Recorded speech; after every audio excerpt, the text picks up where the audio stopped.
2024 оны хөгжлийн жилийн хүрээнд 8 бүлэг 194 ажил арга хэмжээг 96.9% гүйцэтгэлтэйгээр хэрэгжүүлж ажиллалаа.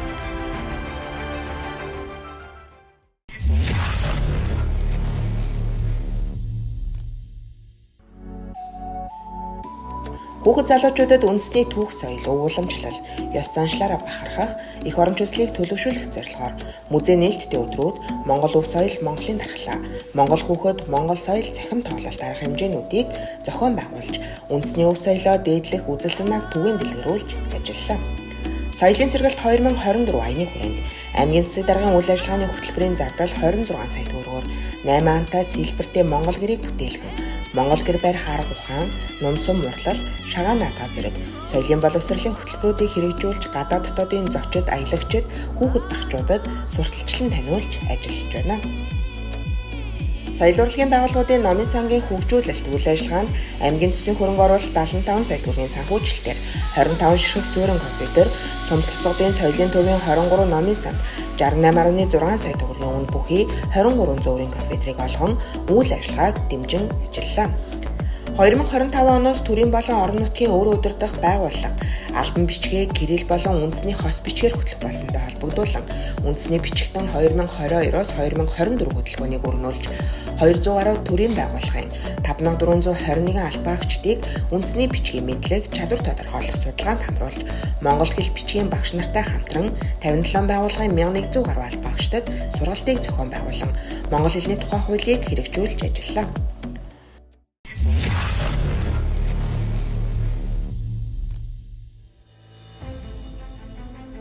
Сэлэн аймаг бүгд найрамдах Бурайд улс хоорондын хамтын ажиллагааны хүрээнд Хягт мужийн ерөнхий боловсролын 4-р сургуулийн 1-ээс 8 дугаар ангид 2023 онд 21 сурагч, 2024 онд 30 сурагч суралцуулан хүүхэд багчуудын хэрэгцээнд нийцсэн боловсрол эзэмшүүлэх, орос хэлний мэдлэг олгох арга хэмжээг зохион байгуулан ажиллаж байна.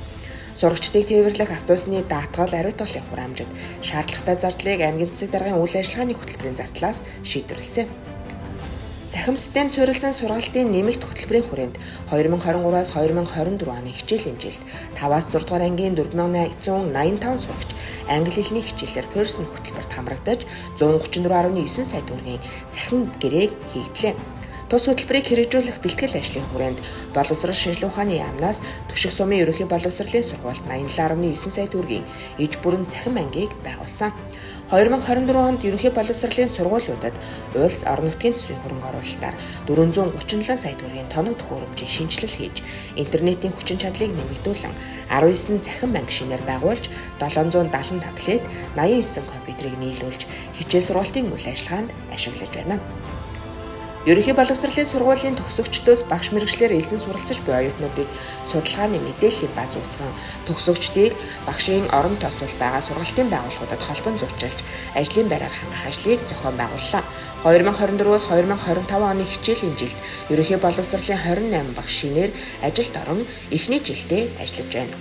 Хөдөө аж ахуйн менежмент экосистемийн доктортой байдлыг хангах төслийн хүрээнд биологийн 10 багш, мэдээллийн технологийн үндэсний парктай хамтран STEAM буюу шимт сургалтад 281 багш, бүгд найрамдах Солонгос улсын Чүнчүнбүг аймгийн Чончу хотын шинжилгээ ухааны багш нарын нийгэмлэгийн сургалтад 51 багшийг хамруулж багш нарын мэдлэг чадварыг сайжруулж ажиллалаа. Цахим систем суурилсан сургалтын нэмэлт хөтөлбөрийн хүрээнд ерөнхий боловсролын сургуулийн 3-аас 4 дугаар ангийн 154 бүлгийн 4338 сурагчдад эдүүтэн цахим платформ ашиглан сургалт явуулж сурагчдын оролцоог нэмэгдүүлэн хамтран суралцах чадварыг хөгжүүлж байна. 2024 онд улсын төсвийн хөрөнгө оруулалтаар ерөнхий боловсролын 35 сургуулийн 250 багшид зөөврийн компьютер, 483 багшид Chromebook, Deseret олон улсын энергийн байгууллагын дэмжлэгээр 16 сум 6 тосгоны 28 сургуульд 302 Chromebook өгч нийт 1035 багшийн ажиллах нөхцөлийг сайжрууллаа. Сүхбаатар сумын 4-р багт 6.3 тэрбум төгрөгийн төсөв төртөгтэй 200 ортой цэцэрлэгийн барилгыг ашиглалтад оруулж 2024 оны 12 дугаар сарын 14-ний өдрөөс эхлэн хичээл сургалтын үйл ажиллагааг эхлүүллээ. Сүхбаатар сумын 2 дугаар цэцэрлэгийн их засварт 385 сая төгрөгийг шийдвэрлэн 2025 оны төсөвт тусгаж 60 сая төгрөгөөр цонхнуудыг шинжилэн засварлаа. Сайхан сумын сургуулийн спорт залыг орон нутгийн төсвийн 50 сая төгрөгээр засварлаж, Сүхбаатар сумын 2 дугаар сургуулийн спорт залны өргөтгөлийн ажил 64% гүйцэтгэлтэй явагдаж байна. Буган тусганы ерөнхий боловсролын сургуулийн 6 анги, Буганд Нандин компани 80.4 сая төгрөгийн дэмжлэгтэйгээр иж бүрэн сурагчдын ширээ сандал, багшийн ширээ сандлаар хангагдлаа. Баруун бүрэн санд, орхон, хушаад, сайхан сумдын ерөнхий боловсролын сургуулиуд хандив тусламжаар тус бүр 1-3 ангийг ширээ сандлаар хангаж, сурагчдын сурах орчин нөхцөлийг сайжруулж ажилласан. Ерөн сумын цэцэрлэгийн багш хөгжлийн төвийг орон нутгийн хөгжлийн сангийн 45 сая төгрөгийн хөрөнгө оруулалтаар хэрэгцээд тоног төхөөрөмжөөр хангалаа. 2024 онд Дурангийн Сувилхуу, Чихрийн Шижингийн Сувилхуу, эрчим дэмжлэгээний сувилагч тусгай мэрэгчлэлтний төрөлжсөн мэрэгшил арга сургаалтад 3 сувилагч тусгай мэрэгчлэлтэн дотор судлал, яаралтай тусламж судлалын үндсэн мэрэгшил олгох сургаалтад 3 их эмч, төрийн сангийн дэмжлэгээр үндсэн мэрэгшил олгох сургаалтад 6 эмчийг хамруулан эмчимлэгийн ажилтнуудыг чадваржуулан сургаж байна. Бүгд найрамдах Солонгос улсад 2 их эмч, бүгд найрамдах Хятад ард улсын Өвөр Монголын Үрдэс хооронд 2 бага эмч, 2 сувилагч, Эрийн хотод 32 эмч мэрэгчлэтнүүдийг тухайн улсын эрүүл мэндийн байгууллагуудад туршлага судлууллаа. Сингапур улсад зохион байгуулагдсан Аз номхон далайн бүсийн 26 дугаар их хуралд 5 их эмчийг оролцуулсан. Эрүүл мэндийн салбарын ажилтнуудыг чадваржуулах ажлын байрны сургаалтад 230 албаагч, зайн буюу телемедицины сургаалтад давхарсан тоогоор 2800 гаруй албаагч, танхимын сургаалтад 2600 гаруй албаагчийг хамрууллаа.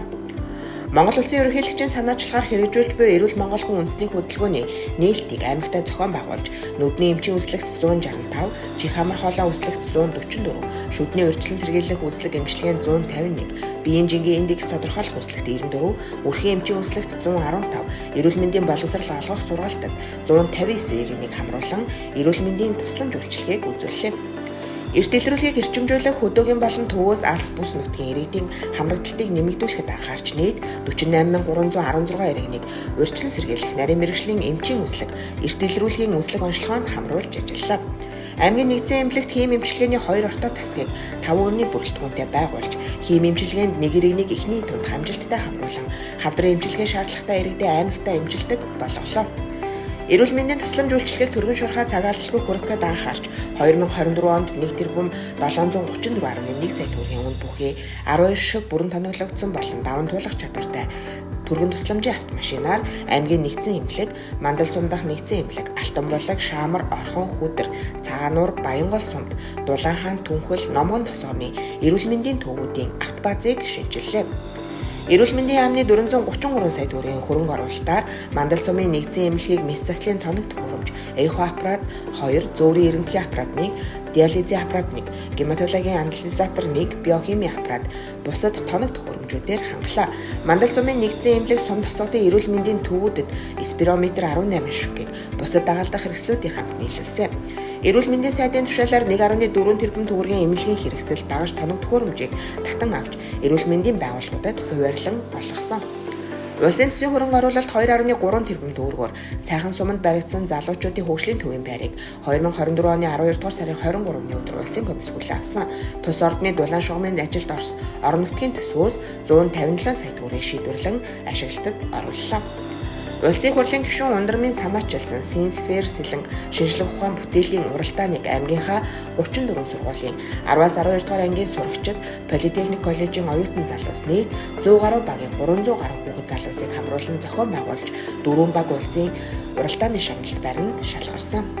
Сүхбаатар сумын ашиглалтын шаардлага хангахгүй орон сууцыг буулгаж, дахин барилгажуулах төслийн хүрээнд 7 дугаар багийн 3-4-р 8 айлын орон сууцыг буулгаж, дахин барилгажуулах төслийг Халаада групп компанитай хамтран амжилттай хэрэгжүүлж байна. Төслийн хүрээнд 12 дахь бүхий 4 болог 336 айлын Сүлдөргөө хотхны эхний ээлжийн 83 айлын орон сууцыг ашиглалтанд оруулж, 2 дугаар ээлжийн 3 болог 8-аас 10 давхрын цутгалтын ажил хийгдэг. Барилгын ажил 30% үргэлжилж байна.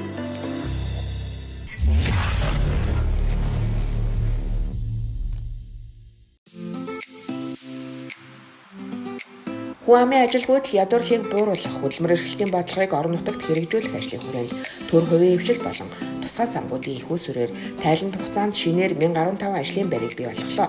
Шинээр бий болсон ажлын байрыг эдийн засгийн ангиллаар нь авч үзвэл хөдөө аж ахуй 39%, боловсруулах үйлдвэр 12%, уул уурхай 5%, барилга 3.4%, бөөний болон жижиглэн худалдаа 3%, бусад салбарт 34.4% байна. Аймгийн хөдөлмөрийн аюулгүй байдал эрүүл ахуйн салбар зөвлөл, сумдын хөдөлмөрийн аюулгүй байдал эрүүл ахуйн салбар зөвлөлөөс нийт 120 аж ахуй нэгж байгууллагын 1873 ажилтан албаагч байгууллагын удирдах ажилтан хуваараа болон жижиг дунд үйлдвэр үйлчилгээ эрхлэгч иргэдэд 44 удаагийн сургалтаар хөдөлмөрийн аюулгүй байдал эрүүл ахуйн тухай хууль болон холбогдох дүрм журам шаардлага стандартыг сурталчилж зөвлөгөө мэдээлэл өгч ажиллалаа. Биеийн тамир спортын улсын хорооны 124 сая төгрөгийн дэмжлэгээр спорт цогцлборуудыг компьютержуулан, ширээ сандал тавилах хэрэгсэл нийлүүлэн, аймгийн хэмжээнд үйл ажиллагаа явуулж буй спортын 9 цогцлборын хэвийн үйл ажиллагааг хангалаа. Мөн сагсан бөмбөг, хөл бөмбөг, волейболын тор, секунд метр, шүгэл, онооны самбар зэрэг спортын хэрэгслүүдийг олголоо. Хөдөр суманд 2.1 тэрбум төгрөгийн төсөв төртөг бүхий спорт цогцлбор, Сүхбаатар суманд 1.5 тэрбум төгрөгийн хөл бөмбөгийн талбайг ашиглалтад орууллаа. Сайхан Мандал Сүхбаатар сумдад 3.33 сагсан бөмбөгийн стандарт талбай, Сүхбаатар Мандал суманд 3.33 сагсан бөмбөгийн шинэ талбай, Сүхбаатар сумын 2 дугаар багт шинэ талбайг тус барьж ашиглалтанд орууллаа.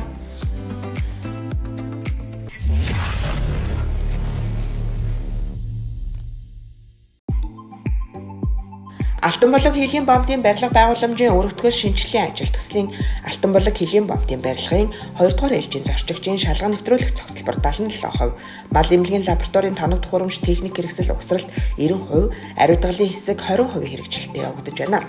Мал эмнэлгийн лабораторийн эрентгийн цацрагийн мониторинг ажил хийгдэж байна. Улсын төсвийн 2.2 тэрбум төгрөгийн хөрөнгө оруулалтаар Баянгол суманд 2.900 м2 талбай бүхий жижиг дунд үйлдвэрлэл эрхлэгчдийг дэмжих бизнес инкубатор төвийг ашиглалтад орууллаа.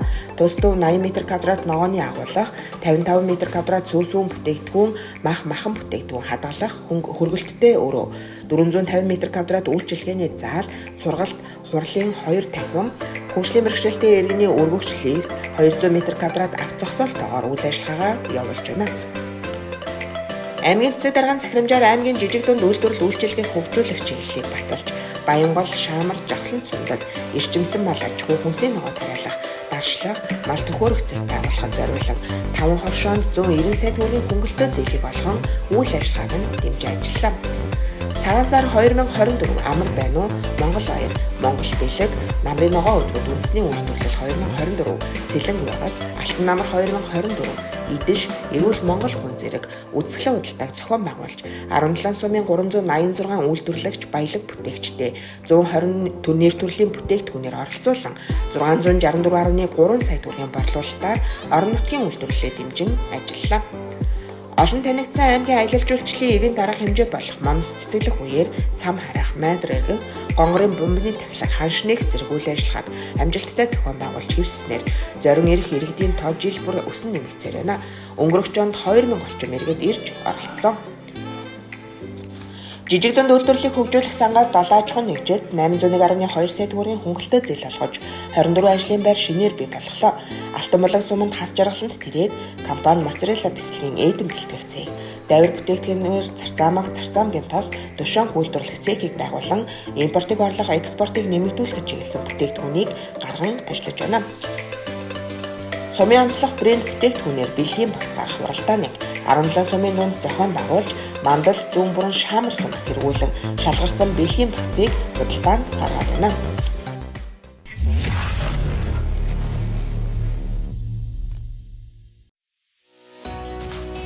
Төрийн албаагчийн ажиллах нөхцөл нийгмийн баталгаа аймгийн хөтөлбөрийг 96.8%-аар хэрэгжүүллээ. Төсвийн ерөнхийлөн захирагчийн төсвөө санхүүжүүлж буй төрийн байгууллагуудад ажиллаж байгаа төрийн албаагчдад 22 тэрбум 580.7 сая төгрөгийн цалин урамшуулал, 1 тэрбум 390.4 сая төгрөгийн тэтгэмж тусламж, өндөр насны тэтгэвэр тогтоолох насан туршсан 4 албаагчдад 74.9 сая төгрөгийн нэг удаагийн мөнгөн тэтгэмжийг тус олгож, төрийн захиргааны 131 албаагчид төрийн захиргааны албан тушаалын зэрэг дэвийг шинээр болон ахиуллаа. Аймгийн иргэдийн төлөөлөгчдийн хурлын 2023 оны 12 дугаар сарын 5-ны өдрийн хуралдаанаар бос удирдлагатай буюу орон нутгийн төсвөөс цалинждаггүй биеийн тамир спортын газар, улсын бүртгэлийн хэлтээс, татварын хэлтээс, стандарт хэмжээл зүйн хэлтээс, хөдөлмөр халамж үйлчилгээний газар, боловсрол шинжилгээ ухааны газар, газрын харилцаа барилга хот байгуулалтын газар, мал эмнэлгийн газар, нийгмийн даатгалын хэлтээс, гэр бүл хөгжлийн газар, соёл урлагийн газар, статистикийн хэлтээс зэрэг байгууллагын төрийн захиргааны албаагчдын цалин 30%-аар нэмэгдэнэ. нэмэгдүүлж нийт 1079 албаагчдад олгохоор төлөвлөж 2024 оны 4-р сарын 1-ээс хойш 2,545.3 сая төгрөгийг олголоо. Удирдлагын академийн багц сургалтуудад төрийн албаагчдыг үе шаттайгаар хамрууллаа. Тайланд хугацаанд богино хугацааны сургалтад 38, анх томилогдсон албаагчдыг чиглүүлэх сургалтад 27, дунд хугацааны мэргэжүүлэх давтан сургалтад 34, ахлах тушмал 3, нийт 71 албаагчийг хамруулсан. Аймгийн хэмжээнд мэргэжил дээшлүүлэх 21, мэргэжүүлэх 93, богино хугацааны зорилттой сургалтад 175, цахим болон ажлын байран дээрх сургалтад 19,208 албаагчийг хамруулж, давхарцсан тоогоор нийт 19,497 албаагчдын мэдлэг ур чадварыг дээшлүүллээ. 2024 оны жилийн эцсийн байдлаар аймгийн хэмжээнд иргэдээс төрийн байгууллага албан тушаалтанд нийт 4,555 иргэн хандаж, санал хүсэлт өргөдөл гомдол гаргаснаас 4,377 иргэний өргөдлийг 96.1% үзүүлэлтээр шийдвэрлэлээ. Сэлэн аймгийн 3 улсын 2 муж, 3 хот, 6 олон улсын байгууллагатай хамтын ажиллагааны гэрээтэй ажиллаж байна. Энэ онд Япон улсын хүүхдийг эвийг сангийн, бага насны хүүхдийг цогцлоор дэмжих төсөл, JICA-гийн Монгол дахь төлөөлөгчийн газартай хамтран зах зээл чиглэсэн хөдөө аж ахуйг дэмжих төслийг аймагтаа хэрэгжүүлж байна. Мөн Канада улсын гадаад харилцааны яамны хөрөнгө оруулалттайгаар Экофарм буюу уур амьсгалын өөрчлөлтөд дасан зохицуулж, биологийн олон янз байдлыг алдагдуулахгүйгээр орон нутагт хөдөө аж ахуйн хүнсний тогтолцооны чадварыг сайжруулах төслийг аймагтаа хэрэгжүүлэхээр нийт сумдаас төсөл хэрэгжих сумдыг сонгох ажлыг зохион байгууллаа. 16 сумын засаг дарганд хамгийн газар Сүхбаатар сум нэгдсэн эмнэлэг төрийн үйлчилгээний нэгдсэн төв, төрийн банкнд хурдан төвийн цэгийг байршуулж, төрийн цахим үйлчилгээг иргэн хуулийн этгээдэд операторын гормоор түргэн шуурхаан хүргэн 13,651 үйлчилгээг үзүүлж, төрийн цахим үйлчилгээний хүртээмжийг нэмэгдүүлж ажиллалаа.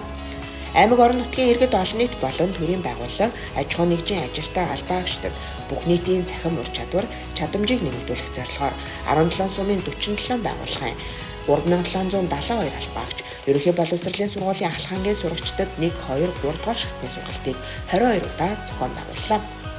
Улсын бүртгэлийн үйлчилгээг иргэдэд ойртуулах зорилгоор явуулын үйлчилгээг зохион байгуулж, зөвгөрийн төхөөрөмжөөр баруун бүрэн түшиг сум, Аршаанд, Дулаан хаан түнхэл буун тусгатад иргэний бүртгэл 4563, эд хөрөнгийн бүртгэл 63, хуулийн этгээдийн бүртгэлийн нэрийн баталгаажилт 21, эрхийн улсын бүртгэлийн 4647 үйлчилгээг орон нутагт үзүүллээ.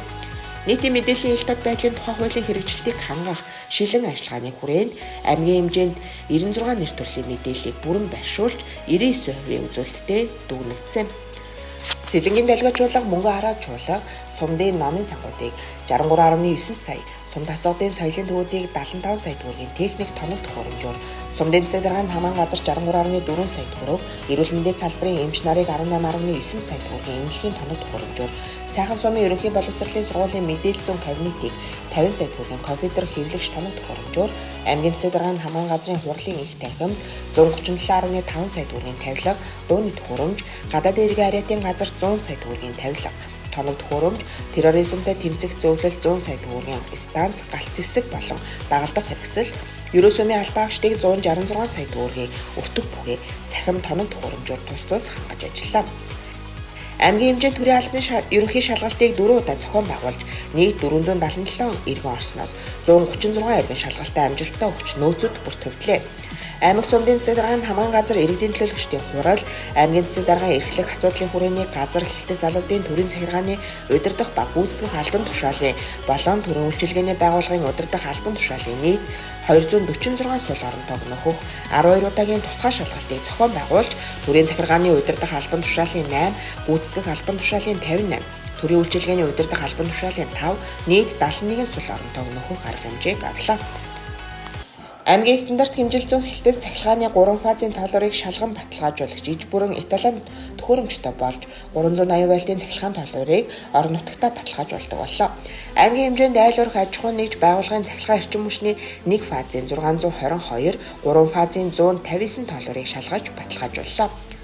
2024 онд аймгийн засаг даргаас хүмүүнлэгийн үйл ажиллагааны чиглэлээр нутгийн удирдлагын зарим чигүүргийг улаан загалмайн хороогоор гүйцэтгүүлэхээр 70 сая төгрөг, аймгийн хөгжлийн бэрхшээлтэй иргэд болон хүүхдүүдийн эрүүл мэнд, боловсрол, биеийн тамир, урлаг, соёл, хөдөлмөр эрхлэлтийн үйл ажиллагааг дэмжих чиглэлээр хөгжлийн бэрхшээлтэй иргэдийн нэгдсэн холбоотой 26.8 сая төгрөг, Аймгийн ахмад наснуудын хөдөлмөр эрхлэлтийг дэмжих, ахмад насныг дэмжих үйл ажиллагааны чиглэлээр ах хамтын холбоотой 98 сая төгрөгийн гэрээг тус байгуулан гэрээний биелэлтийг хангуулан ажиллаж байна. Аймгийн хэмжээнд хууль зүйн тусалцааны төвд нэг улсын өмгөөлөгч ажиллаж байгаа бөгөөд нийт 49 эрэгт өмгөөллийн үйлчилгээ үзүүлж 159 хүнд хууль зүйн зөвлөгөө мэдээлэл өгөн ажиллаж байна.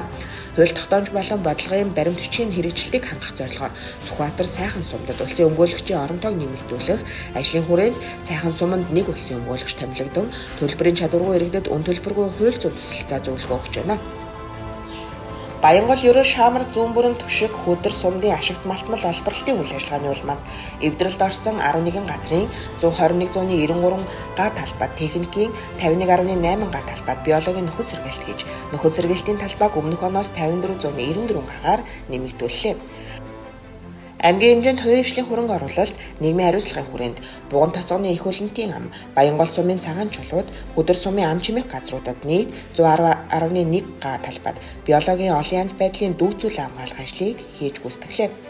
Баянгол сумын 3 дугаар хагийн нутаг жаргалантын буллагт 10,000 м3 бус хуримтлуулах хөв цөөрөн байгуулж 3,000 орчим малыг услах боломжийг бүрдүүллээ. Аймгийн усны сан бүхий газар усны их усүрийн онцгой болон энгийн хамгаалтын эрүүл ахуйн бүсийг тогтоож, аймгийн иргэдийн төлөөлөгчдийн хурлаар батлуулан улсын хэмжээнд хамгаалтын бүсийг тогтоосон 2 дахь аймаг боллоо. Орхон хушаат сумдын 64.8 га талбайд 60,000 ширхэг улиас, голтбор, бургас, алтан булаг сумын 2-9 орчмын газрын доройтол элсний нүүлтэд өртсөн 50 га талбайд 500,000 ширхэг улиас, хайлаас, голтбор, шархваас бургасын суулгацыг 23-1-ээр тарьж хамгаалтын ойн зурвсыг байгууллаа. Тэрбум тарих үндэсний хөдөлгөөний хүрээнд дүүцүүлэн болон бодитоор 22.4 сая орчим мод тарьж ургуулсан амлалтаа 100% бэлтгэл шатандаа хэрэгжүүллээ.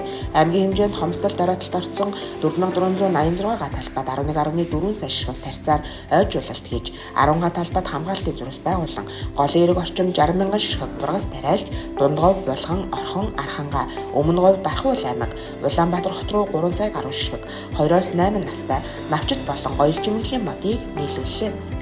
Баруун бүрэн суманд 4,000 га, Санд суманд 2,000 га, Цагаан нуур суманд 2,000 га, Түшиг суманд 2,000 га талбайд ойн хөнөөлж явж тэмцлээ.